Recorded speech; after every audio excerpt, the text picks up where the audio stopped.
Chemical reaction, process in which chemical substance undergo chemical change, that is change in their chemical composition. It is called a chemical reaction. Shorthand representation of element को symbol कहेंगे, shorthand representation of compound को chemical formula और shorthand representation of chemical reaction को chemical equation. Catalyst is a substance which increases or decreases the rate of chemical reaction without being consumed in the reaction. फिर reactants and products, let's say XA plus YB reacts to form AB plus XY. तो इसमें जो elements react कर रहा है उसको कहेंगे reactants, जो लेफ्ट हैंड साइड पे है, और रिएक्टेंट्स रिएक्ट करके जो प्रोडक्ट्स बना रहा है जो राइट हैंड साइड पे होता है उसको हम लोग कहते हैं प्रोडक्ट. फिर कैरेक्टरिस्टिक्स ऑफ केमिकल रिएक्शन, सबसे पहला है चेंज इन स्टेट. इसके एग्जांपल लेते हैं, मान लेते हैं लेड नाइट्रेट है, lead nitrate plus potassium iodide forms lead iodide plus potassium nitrate. इसमें जो लेड आयोडाइड होता है ये होता है येलो प्रेसिपिटेट. तो प्रेसिपिटेट होता है एक सॉलिड, तो ये गैस है, ये भी गैस है और ये भी गैस है, और ये येलो प्रेसिपिटेट जो एक सेमी इनसॉल्युबल सॉलिड होता है रिएक्शन में जो फॉर्म होता है. उसके बाद चेंज इन कलर ले लेते हैं CuSO4 जो होता है blue plus Fe forms FeSO4 plus Cu. अब FeSO4 ग्रीन होता है तो ब्लू से ग्रीन चेंज इन कलर हो रहा है. फिर एवोल्यूशन ऑफ गैस, इसमें ले लेते हैं मान लो HCl plus zinc forms zinc chloride plus H2 gas. यहाँ पे ये हाइड्रोजन गैस इवॉल्व हो रहा है तो ये इवोल्यूशन ऑफ गैस हो गया. फिर चेंज इन टेम्परेचर, इसमें भी सेम एग्जांपल हो सकता है HCl plus Zn equal to ZnCl2 plus H2 plus heat release होता है तो टेम्परेचर चेंज हुआ. उसके बाद balance chemical reaction. Balance chemical reaction वो केमिकल रिएक्शन है जिसमें number of atom of an element in RHS और LHS सेम होता है. जैसे यहाँ H2 प्लस O2 H2O बना रहा है, तो यहाँ 2 हाइड्रोजन और 2 ऑक्सीजन मिलके 2 हाइड्रोजन और 1 ऑक्सीजन बना रहा है. तो यहाँ law of conservation of mass follow नहीं हो रहा है, तो इसी के कारण इसको बैलेंस किया जाता है. तो यहाँ तो ऐसे ही दिख जाएगा कि यहाँ H2 प्लस यहाँ 2O2 कर H2 plus O2 would give 2H2O कर देंगे. तो अब 2O का आइटम है जो इसको सेटिस्फाई कर रहा है अभी, लेकिन यहाँ पे 4 हाइड्रोजन का आइटम है तो यहाँ एक और 2 लगा दिए तो 2H2 plus O2 gives 2H2O. तो अब हाइड्रोजन का इधर आइटम 2 इंटू 2 4 और इधर भी 2 इंटू 2 4 आ गया, और यहाँ पे ऑक्सीजन 2 था और यहाँ पे अब 2 इंटू 1 2 हो गया.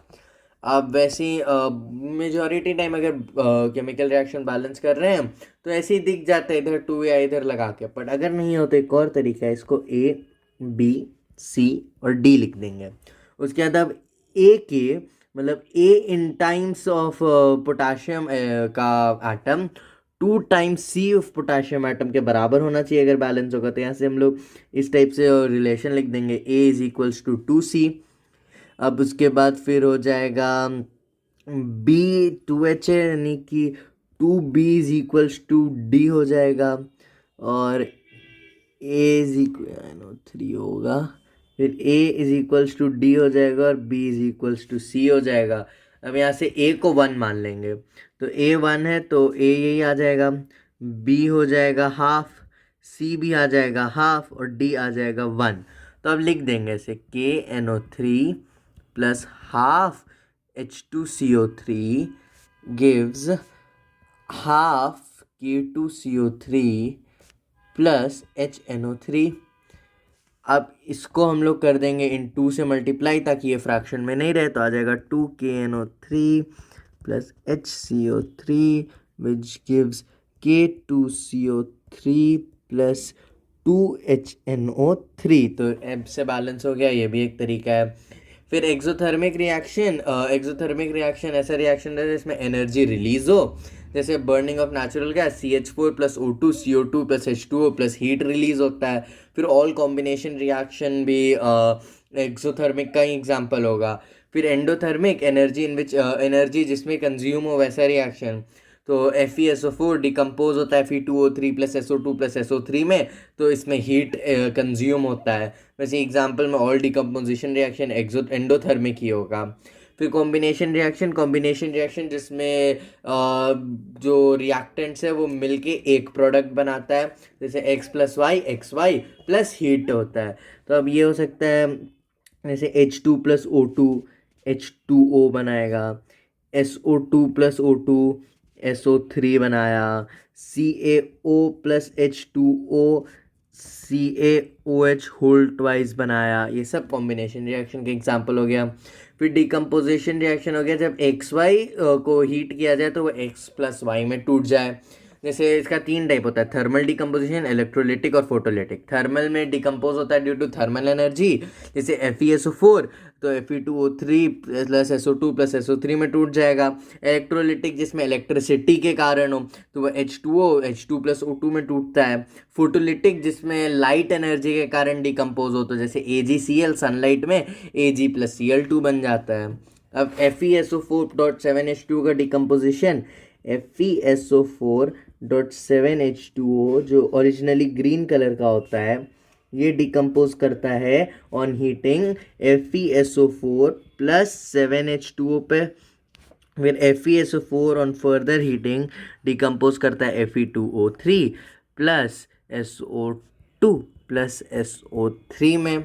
फिर लेड नाइट्रेट डिकम्पोज कर जाता है लेड ऑक्साइड में प्लस NO2 प्लस O2। इसमें जो NO2 गैस इवॉल्व होता है ये प्रोड्यूस करता है ब्राउन फ्यूम्स। फिर CaCO3 अपॉन हीटिंग डिकम्पोज करता है CaO प्लस CO2 में। AgCl और AgCl डिकम्पोज करेगा Ag प्लस Cl2 में, और AgBr डिकम्पोज करता है Ag प्लस Br2 में। ये ब्लैक एंड वाइट फोटोग्राफी में यूज़ होता है और ये दोनों डिकम्पोज होता है इन प्रेजेंस ऑफ सनलाइट। उसका displacement reaction in which the more reactive element displaces the less reactive element. तो अगर मान लेते हैं XA प्लस वाई है and Y is more reactive than X, तब ये बन जाएगा YA प्लस X। लेकिन मान लेते हैं XA प्लस वाई है but X is more reactive than Y, तब फिर कोई रिएक्शन नहीं होगा। तो जैसे Fe plus CuSO4 gives FeSO4 plus Cu, तो Fe यहाँ कॉपर को डिस्प्लेस कर देता है, Zn कॉपर को डिस्प्लेस कर देता है क्योंकि आयरन कॉपर से ज़्यादा रिएक्टिव है और जिंक कॉपर से ज़्यादा रिएक्टिव है। वहीं कॉपर आयरन को डिस्प्लेस नहीं कर पाता तो रिएक्शन नहीं होता है।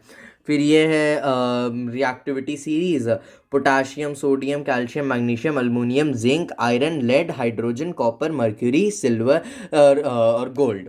तो ये इसी सीरीज़ में सबसे ज़्यादा रिएक्टिव पोटाशियम होगा, उसके बाद सोडियम। तो यहीं पे अगर देखें, मान लेते हैं FeX प्लस Cu लेते हैं, तो अब Cu रिएक्टिविटी सीरीज़ में Fe के नीचे है तो ये इसको डिस्प्लेस नहीं कर पाएगा। लेकिन मान लेते हैं हम लोग यहाँ Al ले लेते हैं और FeX प्लस Al है, तो Al रिएक्टिविटी सीरीज में Fe के ऊपर है तो Al Fe को डिस्प्लेस कर देगा और फॉर्म करेगा AlX प्लस Fe। फिर डबल डिस्प्लेसमेंट रिएक्शन वो होता है जिसमें आयंस एक्सचेंज होता है रिएक्टेंट्स में। जैसे मान लेते हैं X प्लस और A minus plus Y plus और B माइनस है, तो आयंस एक्सचेंज हो जाएगा। ये प्लस वाला इधर चल जाएगा, A इधर आ जाएगा, तो आयंस एक्सचेंज हो गया। तो ये फॉर्म करेगा X plus B minus plus Y plus A minus. तो इसका एग्जाम्पल है जैसे sodium sulphate plus barium chloride form sodium chloride plus barium sulphate. फिर lead nitrate plus potassium iodide gives lead iodide plus potassium nitrate. फिर redox reaction वैसा reaction होता है in which both oxidisation and reduction takes place. तो oxidation कब होता है, जब ऑक्सीजन ऐड हो और हाइड्रोजन रिमूव हो, और रिडक्शन होता है जब ऑक्सीजन रिमूव हो और हाइड्रोजन ऐड हो। ऑक्सीडाइजिंग एजेंट वो होता है वो एलिमेंट जो खुद रिड्यूस हो, और रिड्यूसिंग एजेंट वो होता है जो खुद ऑक्सीडाइज हो। जैसे इस केस में CuO plus H2O give Cu plus H2O, तो यहाँ CuO यानी यहाँ पे ये हो रहा है रिड्यूस, ऑक्सीजन गायब हो रहा है, और वहीं H2 हो रहा है ऑक्सीडाइज, क्योंकि ऑक्सीजन का आटम जुड़ रहा है। तो इसमें ऑक्सीडाइजिंग एजेंट होगा CuO और वही रिड्यूसिंग एजेंट होगा H2। फिर इस केस में MnO2 है जिससे ऑक्सीजन चला गया तो ये हो रहा है रिड्यूस, और HCl से हाइड्रोजन चला गया तो ये हो रहा है ऑक्सीडाइज्ड। वैसे ही फिर corrosion, when a metal is attacked by a substance surrounding it like moisture, acid etc, then it is said to corrode. This process is called corrosion. इसका एग्जांपल होगा जो रेडिश ब्राउन कोटिंग और rust लग जाता है iron पे, तो rust होता है क्या, Fe plus O2 plus H2O forms Fe2O3 dot XH2O। यही हाइड्रेटेड फेरिक ऑक्साइड को हम लोग रस्ट कहते हैं। फिर ग्रीन कोटिंग ऑन कॉपर, ये क्या होता है, Cu plus O2 plus CO2 plus H2O forms CuCO3 dot CuOH whole twice. इसी को हम लोग कहते हैं ये ग्रीन कोटिंग जो कॉपर पे बन जाता है। फिर rancidity, oxidation of fat and oil in food को हम लोग रैंसिडिटी कहते हैं। It changes the smell and the taste of the food. Adding antioxidants, air tight containers, adding nitrogen gas और कोल्ड स्टोरेज कुछ तरीका है जिससे रैंसिडिटी को रैंसिडिटी होने से प्रिवेंट किया जा सकता है। फिर वाइट वॉशिंग ऑफ वॉल वाला एक्टिविटी, तो अगर कैल्शियम ऑक्साइड प्लस वाटर को लें, कैल्शियम ऑक्साइड प्लस वाटर ये फॉर्म करेगा कैल्शियम हाइड्रोक्साइड। अब इस कैल्शियम हाइड्रोक्साइड को वाइट वॉशिंग के समय क्या किया जाता है कि दीवार पे कैल्शियम हाइड्रोक्साइड लगा दिया जाता है। अब ये कैल्शियम हाइड्रोक्साइड जो है ये एटमॉस्फेयर के कार्बन डाइऑक्साइड से रिएक्ट करेगा और फॉर्म करता है कैल्शियम कार्बोनेट प्लस वाटर। तो यही जो कैल्शियम कार्बोनेट फॉर्म हुआ ये वाइट वॉशिंग के बाद दीवार को शाइनी फिनिश देता है। उसके बाद हीटिंग ऑफ कॉपर, जब कॉपर को हीट किया जाता है तो वो एक ब्लैक कोटिंग डेवलप कर लेता है कॉपर ऑक्साइड का, और जब हाइड्रोजन गैस पास करते हैं तो कॉपर रीगेन हो जाता है। Basically copper plus oxygen forms CuO, वही CuO plus H2 forms Cu plus H2O। फिर इलेक्ट्रोलिसिस ऑफ वाटर, मतलब वाटर को हम लोग एक जगह वाटर रखे, उसमें कैथोड और एनोड लगा दिए, फिर एक 6 वोल्ट एक बैटरी से कनेक्ट किए और इलेक्ट्रिसिटी पास किए। तो जो वाटर मॉलिक्यूल है H2O, वाटर ये टूट जाता है H2 और O2 में। जो H2 गैस है वो कैथोड में आ जाता है और जो O2 गैस है वो एनोड में आ जाता है, और जो गैस है उसका रेशियो जो होता है वो होता है 2:1।